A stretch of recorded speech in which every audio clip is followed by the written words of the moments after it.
Assim, o medo de morrer, ele pode gerar várias questões para o ser humano, né? E um deles é gerar um apego desmedido, né? Aquilo que é os elementos cotidianos, e isso gera um certo desespero, né? Diante da possibilidade de perder, de perder a companhia dos amigos, os bens materiais, né? E no budismo, assim como na tradição cristã, o desapego é a condição essencial para uma boa morte. É curioso isso, pode parecer assim sem sentido, mas é interessante, né? Como criar um desapego na vida do cotidiano para que a gente possa ter uma boa morte. E porque na morte, aparentemente, para muitos não se pode levar nada, né? Aquilo que é um outro paradoxo, né? Quer dizer, para viver bem, sem o tormento da ideia do fim, é preciso cultivar um certo desapego em relação à vida. Quer dizer, você negar um pouco a vida, de certa forma, para poder viver menos tormento, menos preocupação, né? E em certas ordens religiosas, católicas inclusive, os monges costumavam dizer uns aos outros, né? Memento mori, que é uma expressão latina que significa lembre-se que vai morrer, né? A gente tem, assim, na tradição mais cotidiana, as pessoas conhecem mais o carpe diem, né? Quer dizer, aproveite o dia, vamos aproveitar hoje, né? E essa expressão anterior, ela significa, assim, uma certa aceitação da morte, né? Ao contrário disso, é o culto ao ego, ao pequeno eu que há dentro de cada um, né? Manifestando ou não a aceitação do curso natural dos acontecimentos, né? Porque na vida, quanto mais você está centrado em si mesmo, mais você sofre com a ausência de solidariedade, com a falsa ideia de que está desamparado, né?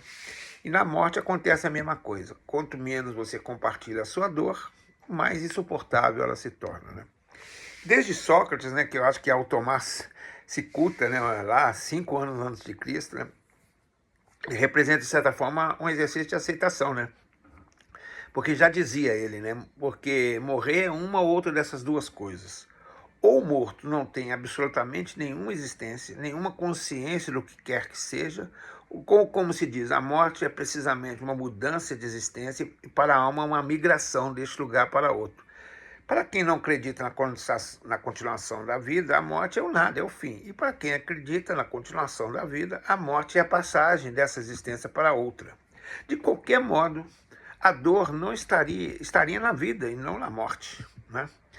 Então, esse próprio sentido de imortalidade, né, que se carrega, que se polemiza tanto, né, que traz assim uma certa reflexão, uma certa dualidade entre grupos humanos, né?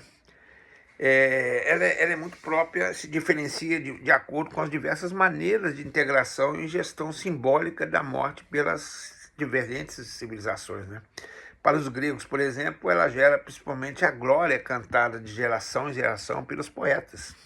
Para os hindus, ela significava o avesso simétrico da personalidade individual, onde você perde o individual no todo. Para os judeus, pelo menos durante parte da sua história, e também para os cristãos, ela significa a passagem para a vida eterna e verdadeira. Nesse sentido, posso afirmar que o homem cristão, em tese, ele deveria acreditar que somente ao morrer iniciaria a verdadeira vida, né? E a morte, ela se torna notória e ganha destaque especial no ocorrer da vida humana, né? Para a ciência tradicional, não há nenhuma evidência científica de que a consciência continue após a morte. Para outros, o conceito de evidência é diferente e eles têm muitas experiências e, a princípio, comprovação, né, de uma outra existência, né? No entanto, existem várias concepções em diversas culturas, em tempos históricos diferentes, que acreditam em vida após a morte e a imortalidade. A morte é um assunto tão complexo que requer que não há nenhuma concordância, inclusive entre cientistas, independentes da corrente, daquilo que eles supõem que seja a própria vida, né? Então, existem várias visões e é sempre bom a gente conhecê-las, né? Conhecer as visões, estar disposto a pensar e ver o que nos parece mais consistente, o que parece ter mais relação com aquilo que a gente possa ver nos fenômenos, inclusive físicos, da nossa existência, né? Há uma curiosidade, né, que muitas pesquisas demonstram que pessoas que têm essa visão mais religiosa, entre aspas, independente de qual crença seja, têm menos medo da morte. Isso é interessante, né? Porque a religião, de certa forma, o indivíduo convive melhor com a finitude, porque ele trabalha com essa possibilidade da existência posterior. Mas em oposição a essa visão mais espiritualista da morte, é uma tradição materialista ocidental, né? Que surgiu na Antiguidade e depois foi retomada pelos filósofos no Iluminismo, a partir do século XVIII, né? Porque anteriormente essa hipótese de acabar era muito mais reduzida, né? Para a qual a morte é o fim total, absoluto, mais do que uma interrupção de um processo neurofisiológico, né? Essa concepção mais tarde lidada com os existencialistas, como Jean-Paul Sartre, né, funda muito da nossa visão de que morrer é uma ideia inconcebível, no qual é impossível lidar. É um absurdo, como já dizia Schopenhauer, né?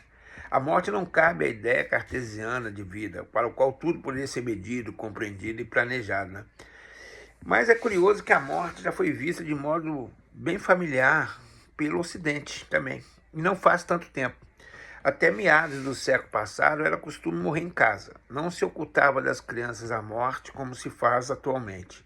O velório também era, na maioria das vezes, realizado em casa, tradição que sobrevive ainda em alguns lugares. É interessante o objeto de estudo da ciência espiritual sobre o corpo etérico após a morte. O velório, até recentemente, era realizado com um sepultamento depois de 3 dias. A expulsão da morte da nossa intimidade é uma metáfora da negação da finitude que operamos em nossas vidas, né? Os rituais das mortes estão presentes em todas as sociedades do planeta. Na filosofia oriental, existem práticas específicas de preparação para a morte. A principal dela é a meditação, que tem o objeto de dominar a mente, a ansiedade e as emoções negativas, sempre, mas especialmente no momento que a pessoa se aproxima da morte, né? E para além dessa fé religiosa na vida após a morte, é preciso registrar um avanço importante no século XX, no conhecimento do mundo espiritual de várias correntes espiritualistas, né? Eu gostaria de citar duas, porque a gente tem falado muito aqui sobre isso, né? O espiritismo como um conhecimento importante do mundo espiritual e daquilo que nós temos aqui trabalhado, que é a antroposofia, né? Que é uma sabedoria sobre o ser humano e que inclui, na verdade, e se pretende ser um conhecimento válido, né? Ele trata-se de uma concepção na qual o ser humano pode ter acesso à compreensão dessa realidade, tanto do mundo físico como do mundo material. E essa ciência espiritual na qual pode-se obter evidências e métodos, né, para alcançar esses conhecimentos. Eu acho que isso também é importante. Na visão antroposófica, o nascimento do ser humano acontece diferentemente da concepção atual. Os 4 corpos individuais, eles nascem no desenvolvimento e não em um único momento. É muito interessante que o corpo físico, ele nasce no dia que entramos no mundo terreno, o corpo etérico em torno de 7 anos, o corpo astral em 14 anos, e a individualidade do sujeito, que ganha uma certa autonomia, né? Esses corpos, eles existem, mas eles não pertencem ao indivíduo. A individualidade nasceria aos 21 anos, e é muito interessante como existem tantas questões sobre os 7 anos, 14 e 21, né? Na história de tudo que a gente acontece, né? E durante essa fase, os corpos inferiores vão sendo moldados para que o eu possa manifestar segundo o seu destino e desenvolvimento. Também a morte não aconteceria em um único momento. Isso aqui nos parece surpreendente, né? Mas na separação no tempo dos corpos físico, etérico e astral.